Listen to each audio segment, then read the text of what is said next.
हम एक लड़की को देखते हैं जो बहकर समुद्र के किनारे पर एक आइलैंड पर आ गई थी। इस लड़की का नाम जेन होता है। उसके साथ में उसका एक फ्रेंड ब्रैड भी बहकर आ गया था। फिर जब वो उसके पास जाती है तो देखती है कि वो काफी बुरी तरह से जख्मी है और तभी उसकी सांसें भी बंद हो जाती हैं। ये देखकर वो काफी घबरा जाती है। इसके बाद वो उसकी बॉडी को वहीं छोड़कर इस आइलैंड को देखने लगती है, लेकिन वहाँ पर कोई नहीं होता। वो आइलैंड पूरा सुनसान था, यानी कि अब वो वहाँ पर फंस चुकी थी। फिर जब वो आइलैंड के कुछ अंदर जाती है तो तभी वहाँ पर उसे एक थैला मिलता है जिसमें उसे लेडीज पर्स और कुछ बच्चों के सामान मिलते हैं। तभी उसे उसमें एक मेडिसिन भी मिलती है जिसमें 1994 की डेट लिखी हुई थी, जिससे जैन को पता चलता है कि बहुत सालों पहले यहाँ पर कोई रहता था। उसे उस सामान में से एक माचिस भी मिल जाता है जिसे वो अपने पास रख लेती है। इसके बाद जब वो समुद्र के किनारे पर जाती है तो उसे वहाँ पर एक गिरा हुआ बड़ा सा पेड़ दिखता है जिसमें एक बड़ा सा होल था। ये देखकर जैन को आइडिया आता है कि वो अपनी सेफ्टी के लिए इस होल का इस्तेमाल कर सकती है, जहाँ वो आराम से रात भी गुजार सकती है। इसके बाद अगली सुबह जब जैन उठती है तो वो समुद्र के किनारे देखती है जहाँ पर कई मछलियाँ आई थी। उनमें एक बेबी शार्क भी थी जिसका शरीर आधा खाया हुआ था। इसके बाद वो अपने खाने के लिए कुछ मछलियाँ ले लेती है। तभी जैन की नजर एक जगह पर जाती है जहाँ पर कुछ लोगों को दफनाया गया था।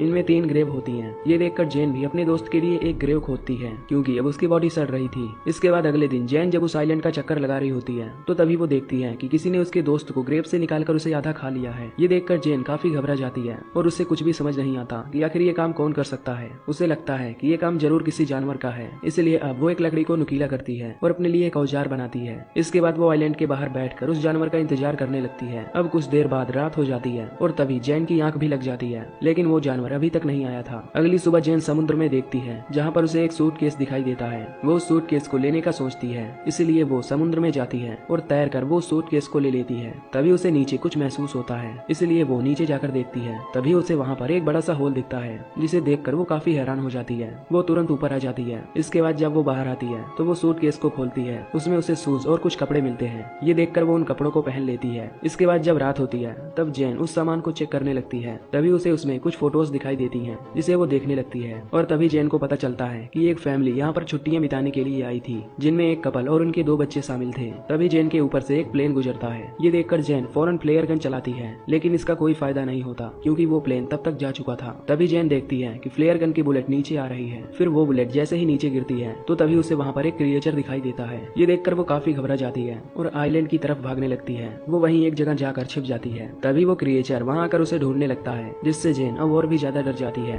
और आज रात ऐसे ही बीत जाती है। अगली सुबह जैन फिर से उन्हीं तस्वीरों को देखती है। तभी वो एक फोटो के पीछे 2 चमकती हुई आंखों को नोटिस करती है, जिससे वो समझ जाती है कि ये वही क्रिएचर है जिसे उसने कल देखा था और शायद इसी ने उस फैमिली को मारा होगा। ये देखकर जैन अब इस आइलैंड से किसी तरह निकलना चाहती थी क्योंकि अब उसे काफी डर लगने लगा था। इसके बाद वो सूटकेस को खोलती है और उसमें एक लाइफ जैकेट डाल देती है ताकि वो उससे तैर कर यहाँ से निकल पाए। इसके बाद वो सूटकेस में बैठकर वहाँ से निकलने की कोशिश करती है, लेकिन तभी वो सूटकेस पलट जाता है, जिससे अब उसका ये प्लान भी फेल हो जाता है। अब फिर से वो उसी आइलैंड में आ जाती है, लेकिन अब उस क्रिएचर से बचने के लिए उसे कोई सेफ जगह चाहिए था। तो तभी उसे वो गिरा हुआ पेड़ दिखता है जिसमें एक बड़ा सा होल था और आज रात वो उसी में सोने का प्लान करती है। फिर जब रात होती है तब वो क्रिएचर फिर से वहाँ आ जाता है और उसे ये भी पता चल जाता है कि जैन उस पेड़ के होल में छिपी हुई है। तभी वो मॉन्स्टर उस पेड़ को तोड़ने की कोशिश करता है, लेकिन वो उसे तोड़ नहीं पाता और थक हार कर वहाँ से चला जाता है। अगली सुबह जैन उस पेड़ के होल से बाहर निकलती है। तभी वो देखती है कि उस क्रिएचर ने उस पेड़ पर कई वार किए थे, जिससे वो पेड़ टूट गया था। इसके बाद वो उससे बचने के लिए एक नया प्लान तैयार करती है। फिर वो समुद्र में जाकर उसमें कुछ छोटी मछलियां गिराती है, जिससे वो एक बड़ी मछली को पकड़ती है। इसके बाद वो उस मछली को वहीं एक पेड़ से टांग देती है। उसका प्लान था कि जब वो क्रिएचर यहाँ आएगा तब वो उस मछली को खाकर यहाँ से चला जाएगा, जिससे उसकी जान बच जाएगी।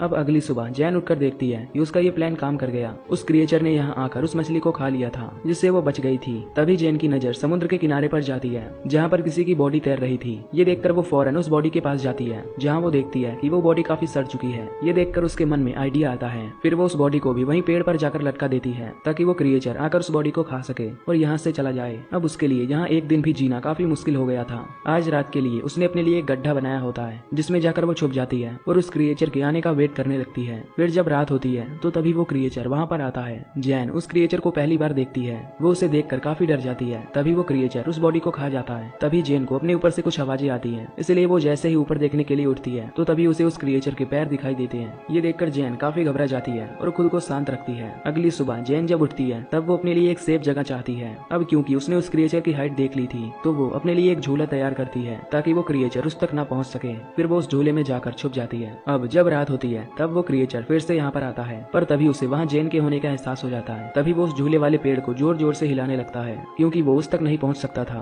तभी वो झूला टूट जाता है, जिससे जैन नीचे गिर जाती जाती है वो क्रिएचर जैन पर अटैक कर देता है, जिससे जैन अपनी जान बचाकर वहाँ से भागने लगती है। तभी जैन देखती है कि वो क्रिएचर जमीन से ज्यादा तो उस पानी में दौड़ रहा है। तभी वो सुपर फास्ट स्पीड से जैन के सामने आकर खड़ा हो जाता है, पर तभी जैन अपने उस लकड़ी के औजार को उस क्रिएचर के पेट में घुसा देती है, लेकिन वो क्रिएचर जैन को उठाकर पानी में फेंक देता है। अब जैन किसी तरह खुद को संभालती है। तभी वो देखती है कि वो क्रिएचर अब वहाँ से जा चुका है। ये देखकर वो पानी से निकलती है और वहीं एक पेड़ पर जाकर चढ़ जाती है। इसके बाद अगली सुबह जैन जब उठती है तो देखती है कि उसका पैर अब काफी जख्मी हो चुका था। इसके बाद वो खुद को साफ करने के लिए समुद्र में जाती है और नहाने लगती है। तभी कुछ देर बाद उसकी नजर दूर एक राफ्ट पर जाती है, जिसमें उसके दो दोस्त थे जो कि किसी तरह सरवाइव करके वहाँ आ रहे थे। इनका नाम लूकस और मिया होता है। उन्हें देखकर जैन बहुत खुश होती है। इसके बाद वो जैन के पास आते हैं। फिर जैन उन्हें खाने के लिए कुछ मछलियाँ देती है, जिसे वो खाने लगते हैं। तभी जैन उन्हें उस क्रिएचर के बारे में बताती है। वो उनसे कहती है कि हमें जल्द से जल्द इस आइलैंड से निकलना होगा, क्योंकि वो भी यहाँ 7 दिनों से फंसी हुई है। पर लूकस और मिया उसकी बातों पर विश्वास नहीं करते। उन्हें लगता है कि वो एक झूठी कहानी बना रही है। वो उसे बताते हैं कि हम 5 दिनों से इस समुद्र में भटक रहे थे और अब जाकर हमें ये आइलैंड मिला है, इसलिए वो दोनों यहाँ से नहीं जाना चाहते थे। तभी जैन उन्हें वो तस्वीरें भी दिखाती है, जिसमें वो क्रिएचर भी साफ साफ दिखाई दे रहा था,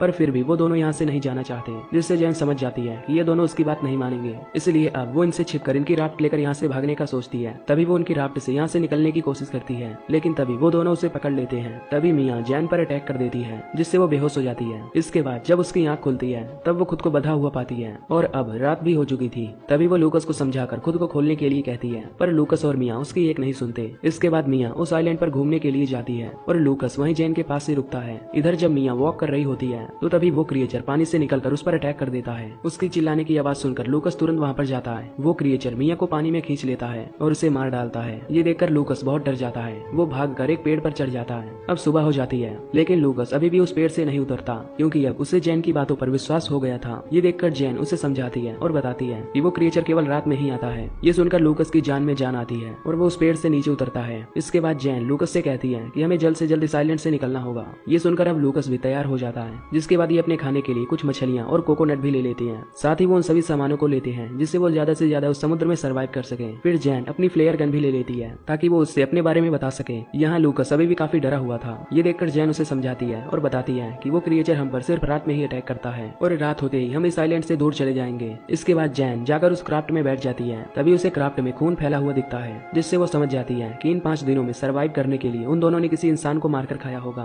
पर इस पर वो ज्यादा नहीं सोचती और लूकस के साथ उस क्राफ्ट से वहाँ से निकलने लगती है। तभी कुछ देर बाद लूकस को पानी में वही क्रिएचर दिखाई देता है। ये देखकर ये दोनों काफी घबरा जाते हैं और उस क्राफ्ट को चारों तरफ से ढक लेते हैं। पर तभी वो क्रिएचर उनकी राफ्ट में घुसकर उन पर अटैक कर देता है। ये देखकर लूकस उस फ्लेयर गन से उस पर अटैक करता है, पर वो क्रिएचर जैन को पकड़कर अपने साथ ले जाता है। तभी जैन अपनी नाइफ से उस क्रिएचर पर कई बार अटैक करती है, पर तभी लूकस भी जैन को बचाने के लिए पानी में आ जाता है। ये देखकर वो क्रिएचर जैन को छोड़ देता है और तभी वो लूकस को पकड़ लेता है और उसे लेकर उस बड़े से होल में चला जाता है। ये देखकर जैन किसी तरह तैर कर फिर से उस आइलैंड पर पहुंच जाती है। अब जैन को लूकस के मरने से काफी गुस्सा आता है, इसलिए वो उस क्रिएचर का सामना करने का डिसाइड करती है। इसके बाद वो वहाँ पर पड़ी लकड़ियों से कई नुकीले औजार बनाती है, पर वो औजार उसे कम नुकीले लगते हैं। इसलिए वो वहाँ पर उन ग्रेव को खोदती है और उनमें से वो कंकाल निकालती है, जिससे वो अब काफी नुकीले औजार बना लेती है। वो उस क्रिएचर को आग में जलाने का सोचती है। इसके बाद वो वहाँ पर पड़ी हुई सूखी झाड़ियों को इकट्ठा करती है और उनमें एक घेरा बनाती है। अब वो अपने ट्रैप को पूरी तरह तैयार कर लेती है। फिर कुछ देर बाद रात हो जाती है। तभी वो क्रिएचर वहाँ आता है और वो भी बिल्कुल उसी जगह पर जहाँ पर उसने ट्रैप लगाया होता है। तभी जैन चुपके से उन झाड़ियों में आग लगा देती है, जिससे अब वो क्रिएचर आग में फंस जाता है। तभी जैन अपनी उन नुकीले औजारों से उस क्रिएचर पर अटैक करने लगती है, जिससे अब वो क्रिएचर काफी घायल हो जाता है। लेकिन तभी वो क्रिएचर उसे पकड़ लेता है, पर जैन उस पर अटैक करके वहाँ से भागने लगती है। तभी वो क्रिएचर दौड़कर उसके सामने आ जाता है, लेकिन अब वो काफी जख्मी हो चुका था, इसलिए वो वहीं पर गिर जाता है। ये देखकर जैन उसे फिर से स्टैब करने लगती है और मारकर उसका